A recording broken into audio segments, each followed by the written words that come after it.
El módulo de neuroliderazgo lo va a impartir el doctor Eduardo Lázaro. Es también profesor colaborador de nuestro curso. Soy el doctor Eduardo Lázaro Ezquerra y voy a tratar el módulo de neuroliderazgo. Este concepto parte del liderazgo como capacidad de influir en los demás, a lo que le aplicamos los descubrimientos y la investigación científica que aporta la neurociencia cognitiva.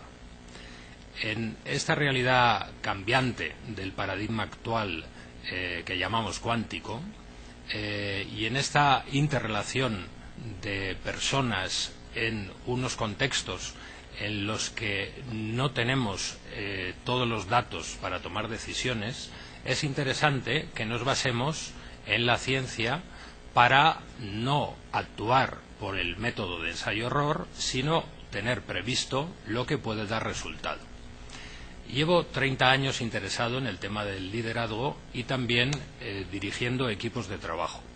En los últimos 20 años, las aportaciones que hemos tenido desde este campo del conocimiento han resultado muy interesantes para conseguir métodos de liderazgo efectivo y poder mejorar las habilidades directivas.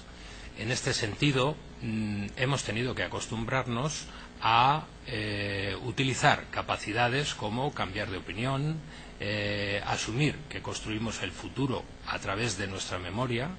También hemos tenido que dar valor a nuestros procesos no conscientes, a la intuición, y hemos tenido que basarnos en la creatividad para ir resolviendo los problemas actuales. En este sentido, la evolución desde un liderazgo tradicional en el que el conocimiento provenía de la mitología, la filosofía, la historia y la política, vamos avanzando a lo que se llamó en su día el liderazgo adaptativo, que las fuentes del conocimiento para aplicar este liderazgo eran las ciencias sociales, la sociología, la psicología, la antropología. Actualmente el nuevo impulso lo está dando la neurociencia cognitiva y es en lo que nos basamos para tratar este concepto de neuroliderazgo. Este neuroliderazgo se basa en utilizar conceptos como iniciativa, proactividad, optimismo, sin olvidar también la constancia y la disciplina y también el conocimiento de las técnicas adecuadas para dirigir los equipos de trabajo. También tenemos en cuenta los procesos internos, ya sean conscientes o metaconscientes, y la relación con los demás en los procesos externos. Algunos de los conceptos que podemos manejar en este entorno que plasmamos a través de la integración de las emociones, los pensamientos y las conductas serían asuntos que trabaja la neurociencia como la neuroplasticidad. Este concepto es muy interesante puesto que nos está demostrando que las redes neuronales tienen una evolución y se pueden adaptar a las situaciones que nosotros estamos viviendo. En algún caso podemos incluso dirigir esta neuroplasticidad nosotros mismos en los procesos que nos interesen, de tal forma que una persona que ejerce el liderazgo podría plantearse hacia dónde quiere llegar y en función de sus hábitos, conductas, mediante la retroalimentación de lo que va observando en su equipo, podría configurar algunas conexiones neuronales que fuesen necesarias. Otro concepto también interesante que manejamos es el de las neuronas espejo. En 1996, un neurólogo italiano, Giacomo Rizzolatti, descubrió este tipo de neuronas. Al principio pensaban que solo tendría utilidad para temas de imitación de conductas. Sin embargo, posteriormente se ha comprobado que este entramado de neuronas nos sirve también para imitar aspectos emocionales y motivacionales. ¿Esto qué implicaría? Pues que la capacidad de aprendizaje que tenemos con estas neuronas la podríamos utilizar, por ejemplo, utilizando modelos adecuados, o el propio directivo podría basarse en su ejemplo para generar este tipo de conductas o de estados emocionales en su equipo. También nos interesan mucho los sistemas de memoria y atención. En realidad el cerebro es un procesador de información y no lo utilizamos al 100%. De hecho, algunas investigaciones hechas por psicólogos en la Universidad de Harvard nos dicen que solo el 46% del tiempo útil de vigilia lo utilizamos en lo que estamos haciendo en ese momento. Es decir, tenemos una divagación mental bastante importante con respecto a el futuro como preocupación o respecto al pasado.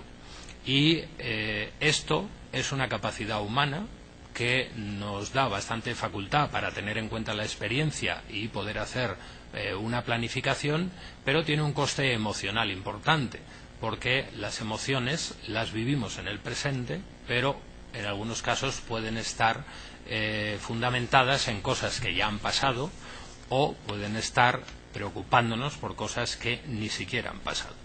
Trabajando estar en el presente, aquí y ahora, podremos conseguir mayor rendimiento. Otro concepto también muy importante es la hipótesis o lo que se ha llamado la hipótesis del marcador somático, planteada por Damasio en 1994, y que lo que viene a decir es que tenemos algunos marcadores que nos dan una sensación de alarma sin ser consciente de ello. Es decir, es una alarma automática que nos previene de que algo puede pasar.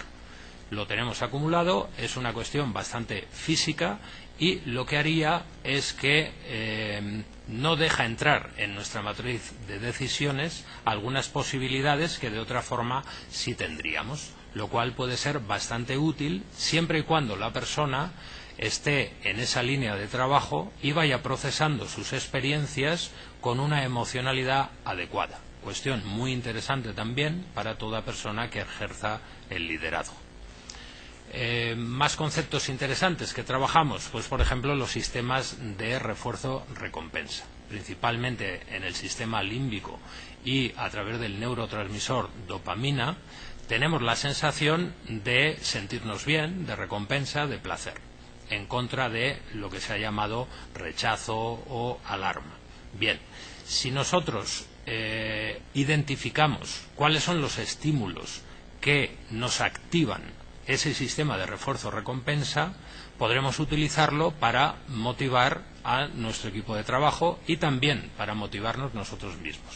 En este sentido, algunas investigaciones realizadas en la Universidad de California nos dicen que, por ejemplo, el reconocimiento social tiene el mismo efecto en el mecanismo de recompensa y refuerzo que el dinero. De esta forma, si nosotros trabajamos con algunas personas estimulándoles en sus mecanismos de recompensa por reconocerles y de alguna forma tenerles en cuenta, esas personas van a trabajar con más interés. Y esto es muy útil para un líder. Ahí vemos todos los circuitos integrados que tenemos en esos sistemas de refuerzo y recompensa.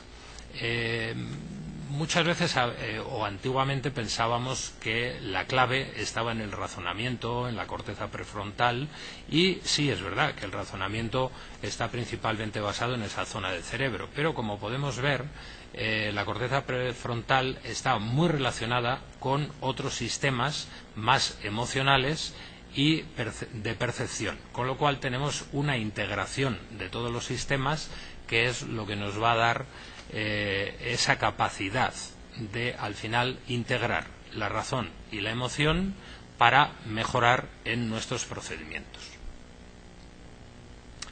Bien, algunas cosas que podemos relacionar con este concepto de neuroliderazgo sería, por ejemplo, la planificación y la toma de decisiones. En esto podemos tener en cuenta que Los estados emocionales pueden ser reactivos y puntuales, pero también pueden prolongarse en el tiempo. Sin embargo, la memoria hace una visión global y se queda con un estado emocional.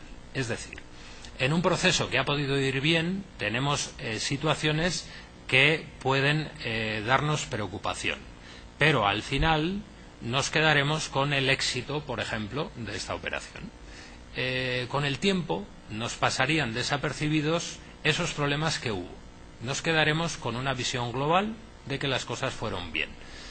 Teniendo en cuenta esto, sería interesante no fiarnos tanto de nuestra memoria y tener en cuenta que para la toma de decisiones y para la planificación tenemos que tener fuentes de información que no estén sesgadas por el recuerdo de los estados emocionales. Por eso, el trabajo en equipo viene muy bien, y también apuntar y registrar las cosas cuando están sucediendo es un elemento y una herramienta de utilización posterior muy interesante. Otro tema también que nos puede interesar desde el punto de vista de la aplicación del neuroliderazgo sería la resolución de conflictos y la negociación. Independientemente de lo que esté en juego y de las ofertas que podamos hacer para resolver un conflicto o para negociar, diversas investigaciones nos indican que son procesos principalmente emocionales en los que están muy implicados aspectos como la empatía, como la sensación de injusticia. Por ejemplo, si alguna persona que está intentando negociar o resolver un conflicto tuviera la sensación de que no se está haciendo justo con él, se activarían en el cerebro los mismos zonas que se activan cuando una persona sufre o tiene dolor. Es decir, llegamos a activar zonas del cerebro que el dolor físico activa a través de pensamientos de injusticia, y esto tendríamos que tenerlo muy en cuenta, puesto que a veces damos muchos argumentos sin tener en cuenta los estados emocionales, y esto mejoraría nuestra capacidad de liderazgo si lo trabajáramos. Otros aspectos también interesantes, en los que no me voy a extender, serían la comunicación, la innovación, la intuición, la cooperación, el altruismo. Son conceptos que se están estudiando desde la neurociencia y que nos pueden aportar mucho conocimiento válido para utilización práctica.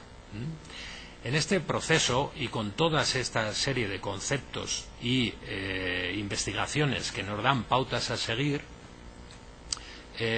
podemos estar también centrados en lo que es la realidad, viendo la evolución de las necesidades que ha habido y que están actualmente sobre los directivos o los líderes. Si partimos de los años 60, se buscaban líderes que fuesen técnicos. En los años 70 predominaba la especialización. En los 80 se buscaban directivos que a la vez tuvieran gran capacidad de comercialización de los productos. Y en los 90 se buscaba un directivo que obtuviera beneficio, es decir, tipo financiero. Sin embargo, llegado la época actual, estamos viendo que dentro de este nuevo paradigma tan cambiante, de tanta incertidumbre, necesitamos que las personas se impliquen y estén motivadas para el trabajo en equipo. Y por eso, ahora estamos buscando líderes emocionales.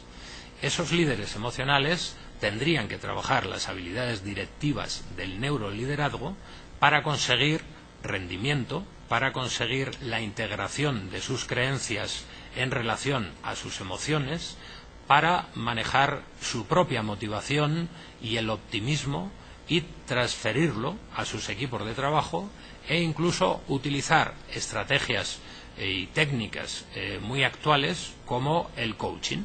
Por ejemplo, está definido el liderazgo estilo coaching dentro del ámbito de la inteligencia emocional aplicada a las organizaciones. Bien, el coaching es hacer preguntas a las personas para que encuentren sus propias respuestas.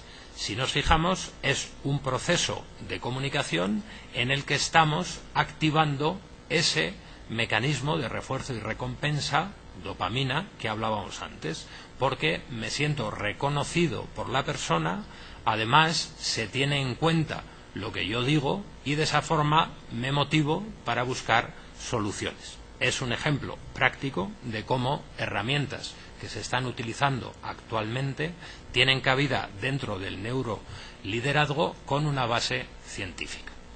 Y con esto termino la exposición de este módulo, en la que hemos visto cómo podemos aplicar el conocimiento científico al liderazgo, cómo las investigaciones nos van aportando ciertos procedimientos que no tendríamos que ensayar para ver que dan resultados, sino que partiríamos de una confirmación científica de que lo pueden dar, pero también es importante tener en cuenta que se abre un campo de investigación en el que este proceso de evolución del liderazgo al que me remitía en el inicio de mi explicación irá avanzando, cada vez teniendo mayor posibilidad de lograr un liderazgo efectivo, porque al final lo que queremos es conseguir resultados, pero también que las personas vivan mejor en esa búsqueda de resultados. Y con esto finalizo este módulo de neuroliderazgo. Muchas gracias.